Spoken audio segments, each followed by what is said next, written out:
বদরের ময়দানে এই পাশে কোরাইশ, এই পাশে মুসলমানেরা। বিশ্বনবী জালাময়ী ভাষণ দিলেন, তোমরা দেখতে পাচ্ছ এটা বদরের ময়দান না, এটা আল্লাহর জান্নাত, ওই জান্নাতের দিকে ছোট।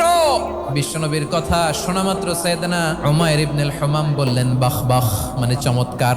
বিশ্বনবী বললেন মা ইয়াহমিলুকা আলা কওলিকা বাখ বাখ ইয়া উমাইর, আমার এই কথা শুনে তুমি কেন বললা বাখ বাখ?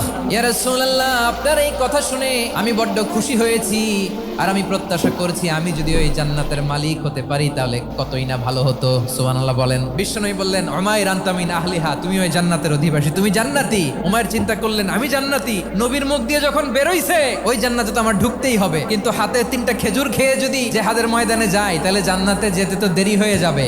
এই চিন্তা আসা মাত্রই খেজুর 3টাকে তিনি ছুঁড়ে মারলেন, তলোয়ার বের করে আল্লাহু আকবার বলে বদরের ময়দানে ঝাঁপিয়ে পড়লেন। আল্লাহর শত্রুদেরকে কচুকাটা করে এক পর্যায়ে শাহাদাতের সুধা পেয়ে নিজেও জান্নাতি হয়ে গেলেন। পড়েন সুবহানাল্লাহ।